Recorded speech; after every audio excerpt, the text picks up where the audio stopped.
Bonjour, je suis Olivier Clémence et tu écoutes Réussir mon e-commerce. Réussir mon e-commerce, c'est un podcast qui a pour mission d'aider les nouveaux e-commerçants et ceux qui sont déjà lancés à créer une entreprise rentable et bienveillante. Parce que je suis convaincu que ce sont les entreprises, quelle que soit leur taille, qui ont le pouvoir d'améliorer le monde dans lequel nous vivons. Dans ce podcast, je te partage des conseils, des astuces, des idées et des retours d'expérience pour t'aider à développer ton entreprise de manière respectueuse et élégante. Allez, c'est parti pour un nouvel épisode. Salut, j'espère que tu vas bien. Aujourd'hui, j'aimerais te montrer comment tu vas pouvoir mieux supporter la crise, comment tu vas pouvoir être plus à l'aise. Et en fait, ça passe par quelque chose qui est une évidence. C'est tout simplement d'avoir suffisamment d'argent devant toi pour gérer tes dépenses, charges fixes, etc., etc. Et même si le conseil il est évident, je vois plein de personnes qui ne gèrent pas correctement leur trésorerie et qui se retrouvent en période de crise dans un mode de panique en fait, et qui vont travailler dans l'urgence, tout va être compliqué en fait. Et pour être plus à l'aise avec ça, c'est simple. Si tu sais que tu as plusieurs mois d'avance devant toi, tu vas être beaucoup plus à l'aise, tu vas pouvoir gérer ça de façon beaucoup plus intelligente, et toi tu vas t'en sortir là où il y en a d'autres qui vont couler ou qui vont prendre des mauvaises décisions. Et en fait, comment tu fais pour justement avoir cet argent d'avance? C'est évidemment la gestion de ta trésorerie. Et moi, j'ai constaté une chose, c'est qu'en règle générale, la trésorerie, on la gère de façon ultra basique, mais pas de façon super efficace. En règle générale, on va se dire, ok, la trésorerie, elle est là pour mes achats quotidiens et, dans le cas du e-commerce, pour acheter du stock. Mais c'est trop simpliste comme vision de la trésorerie. Pour moi, il y a 5 éléments que tu dois gérer avec ta trésorerie. Tu as en effet les achats quotidiens, donc qui sont tes charges fixes. Tu as le stock, ce que tu vas devoir acheter comme stock pour pouvoir vendre tes produits. Tu as ta TVA à payer, parce qu'en règle générale, tu ne payes pas ta TVA sur le moment. D'ailleurs, pour simplifier les choses, moi, dans mon entreprise, ce que j'ai fait, c'est que je paye la TVA au mois, comme ça, je me pose pas la question, c'est que j'ai jamais besoin de garder une somme énorme de TVA dans ma trésor. Et moi, je t'invite à rajouter 2 catégories, en fait, dans la gestion de ta trésorerie, c'est les investissements futurs que tu veux faire et ta réserve d'urgence. Et dans ta réserve d'urgence, je t'invite à essayer d'avoir 3 à 6 mois de charges fixes. Donc si tu dépenses tous les mois 5 000 euros en charges fixes, l'idéal c'est que tu aies 15 000 à 30 000 euros de charges fixes bloquées dans ta trésorerie. Donc tes charges fixes, je te le rappelle, c'est tout ce que tu vas devoir payer, peu importe que tu vendes ou que tu vendes pas. Donc il n'y a pas de delta, c'est-à-dire que ça va pas augmenter si tu vends beaucoup, ça va pas descendre si tu vends pas, c'est fixe, c'est-à-dire que dans tous les cas, tu vas devoir payer ça même si tu ne vends pas. Donc ça peut être des employés que tu as dans ton entreprise, ça peut être des outils où tu as un abonnement à payer, ça peut être ton hébergement, ça peut être un loyer, ça peut être ton propre salaire, etc., etc. Et moi, ce que je t'invite à faire pour te créer cette réserve d'urgence, c'est utiliser le principe de te payer en premier. C'est un principe que tu vas retrouver dans beaucoup de conseils de gestion de finances, la gestion de l'argent, etc. Notamment dans le livre ultra connu sur le sujet qui s'appelle Père riche, Père pauvre. Et en fait, l'idée c'est de ne pas commencer par payer tout ce que tu dois payer, mais de commencer par mettre de côté ton argent. Et l'idée c'est donc de décider que quand l'argent rentre, tu prends systématiquement un pourcentage de ton chiffre d'affaires que tu vas mettre de côté. Et donc, comment tu fais ça ? Tu prends simplement un pourcentage. Tous les mois, tu regardes combien tu as fait de chiffre d'affaires et tu prends un pourcentage. Ça peut être le pourcentage que tu veux, ça peut être beaucoup au départ si tu n'as pas du tout de réserve d'urgence. Et dans ce cas, l'idéal, c'est d'essayer de faire remonter rapidement ta réserve d'urgence déjà pour qu'elle corresponde à un mois de charge fixe. Et tu prends tout simplement un pourcentage dès le départ, tous les mois. Tu te dis, ok, je fais mon bilan du mois, combien j'ai fait de chiffre d'affaires, et je prends un pourcentage. Ça peut être 1%, ça peut être 2%, ça peut être 10%. À toi de voir ce que tu es capable de prendre. Et tu commences par ça. Ensuite, tu fais les investissements futurs. Selon la politique de ton entreprise, si tu es une entreprise qui veut grossir très vite et qui veut faire des gros investissements, tu vas faire varier ton pourcentage en conséquence. Mais là encore, tu prends un pourcentage de ton chiffre d'affaires. Et je dis bien du chiffre d'affaires. Je ne parle pas du bénéfice, je parle du chiffre d'affaires. Une fois que tu as fait ça, tu payes ta TVA. Okay ? Donc, évidemment, tu réfléchis pour que les pourcentages que tu prennes pour ta réserve d'urgence et ton investissement futur te permettent de toujours payer ta TVA. Parce que ta TVA, si tu la payes pas, tu vas avoir très très rapidement des problèmes avec l'État et c'est pas l'objectif. Et ensuite, il te reste 2 choses à payer, c'est ton stock et tes achats quotidiens. Et l'intérêt du coup de cette méthode, de commencer par prendre un pourcentage pour ta réserve d'urgence et ton investissement, c'est que tu vas t'obliger à optimiser tes coûts. Tu vas t'obliger à optimiser tes coûts sur le stock et sur tes achats quotidiens. Ton stock, en fait, la plupart du temps, les personnes qui font du e-commerce vont avoir tendance à réfléchir comme ça, c'est que si j'achète une grosse quantité en stock, eh bien, je vais payer moins cher. Et en règle générale, c'est vrai. Le problème, c'est que ça n'a d'intérêt que si tu es capable de vendre correctement ce stock que tu as acheté.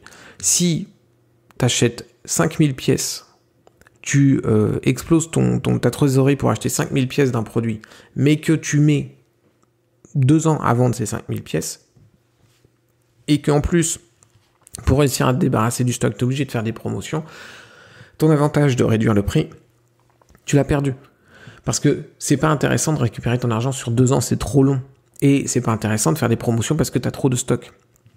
Donc l'idée, c'est de plutôt essayer de gérer ton stock en flux tendu, de manière à acheter ce que tu sais que tu vas pouvoir vendre rapidement et réacheter derrière, pour pouvoir toujours avoir ta trésorerie et pour ne pas avoir de l'argent qui est bloqué dans des produits, dans du stock, que tu vas devoir à un moment donné brader parce que tu as besoin de trésorerie.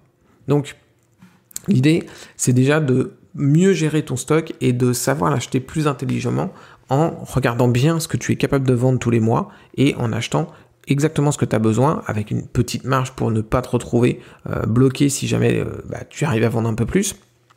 Mais ne pas acheter un stock énorme juste parce que ça va te baisser le prix, parce que le problème c'est que ça va te baisser le prix, mais ça va aussi te bloquer ta trésorerie, et comme tu vas avoir à un moment donné besoin de trésorerie pour plein de raisons, eh bien tu vas te retrouver coincé et devoir vendre ce stock à bas prix, et du coup perdre tous les avantages que tu avais prévus, et peut-être même vendre à perte.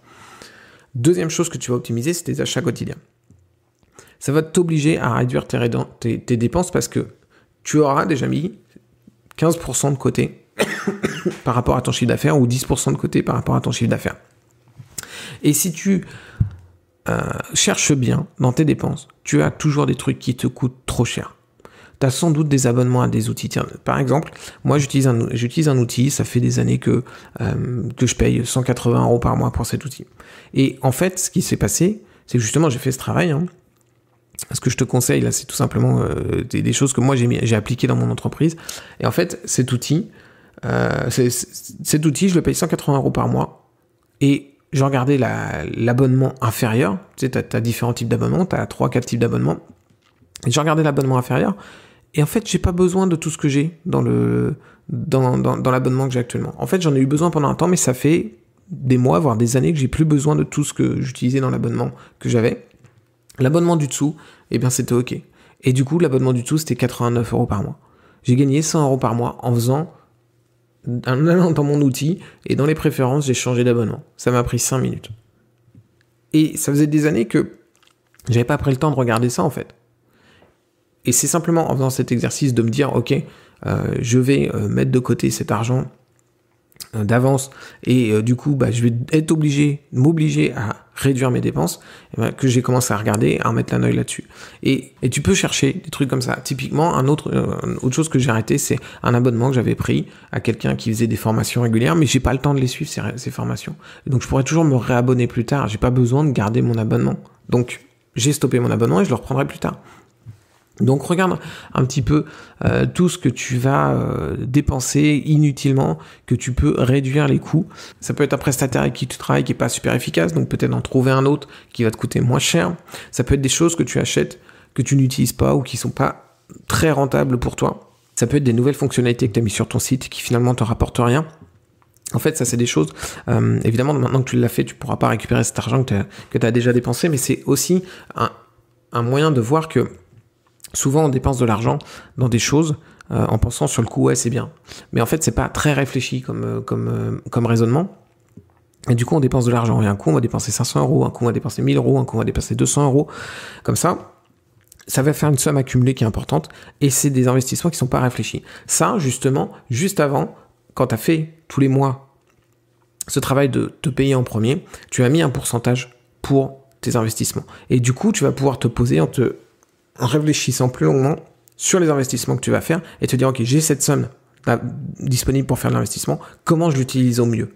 Et du coup, ça ne va pas être juste, ok, je fais une amélioration par-ci, une amélioration par-là, sans réfléchir, parce que j'ai de la trésor en ce moment, et hop, je vais la dépenser en faisant des améliorations. Non, j'ai une réserve d'investissement, comment je l'utilise au mieux? C'est quoi la chose que je peux faire qui va me rapporter le plus aujourd'hui?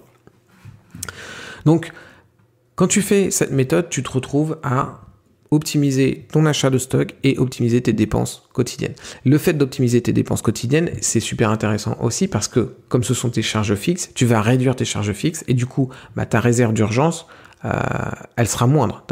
Si au départ, tu avais 5 000 euros par mois de dépenses et que tu arrives à descendre à 4 500 ou à 4 000, eh bien, tes 3 mois de charges fixes sont réduits. C'est plus 15 000, mais c'est 12 000. Tu vois ?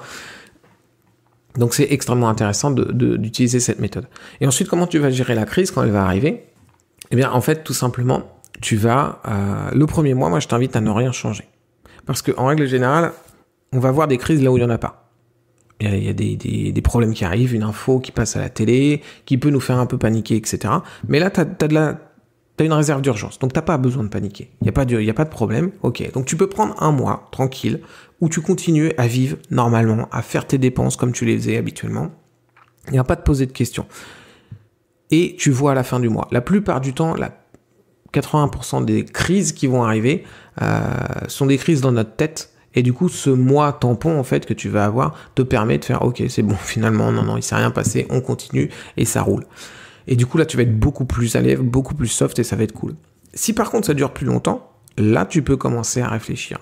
Si ça dure plus longtemps et que tu vois que ça va durer encore longtemps, on peut réfléchir à encore réduire des dépenses, parce que les ventes ne se font plus de la même manière, et comme les ventes ne vont plus se faire de la même manière, il y a sûrement des dépenses qui n'ont plus besoin d'être, ou des dépenses qui ne doivent pas se faire de la même manière.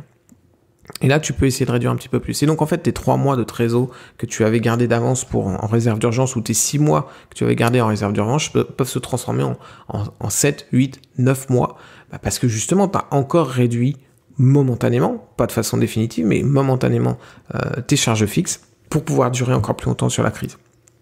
Et si tu es capable de tenir 8-9 mois sur une crise, tu vas faire sans doute partie de ceux qui vont s'en sortir, là où il y en a plein d'autres qui vont tomber. Et c'est évidemment très bénéfique pour toi parce que tu vas te retrouver à ressortir de cette crise et être plus fort que les autres. Je pense que c'est là que l'adage « ce qui ne me tue pas me rend plus fort » s'applique parce que justement, tu vas faire partie de ceux qui ont survécu et qui peuvent du coup reprendre une activité normale. Donc, en gros, imagine que dans trésorerie, il y a le mot trésor, que ta trésorerie, c'est un trésor de guerre, et qu'en temps de crise, c'est comme si tu étais dans ton château fort et que tu devais tenir un siège, en fait. Comment tu fais pour tenir le plus longtemps possible ? Et comment tu fais pour tenir le plus longtemps possible ? C'est en ayant un gros trésor de guerre et en le gérant intelligemment, en mettant de côté un petit peu tous les mois pour augmenter ce trésor de guerre et en faisant en sorte que, quand la crise dure longtemps, de réduire tes dépenses, d'utiliser intelligemment ton trésor de guerre pour justement tenir le plus longtemps possible. Dans le prochain épisode, je vais te partager des astuces pour augmenter rapidement ta trésorerie et justement en cas de besoin pour pouvoir créer une trésorerie rapidement. C'est pas la méthode qu'il faut utiliser pour justement créer ton trésor de guerre parce que c'est des méthodes qui à long terme ne sont pas forcément bénéfiques pour ton entreprise, mais qui à très court terme peuvent être très utiles justement si tu as un besoin de trésor sur le moment. Voilà, si cet épisode t'a plu, n'hésite pas à laisser 5 étoiles, ça aide le podcast, ça permet que ça le fasse connaître, et clairement, moi ça me fait plaisir. Allez, je te dis à demain pour un prochain épisode. Ciao!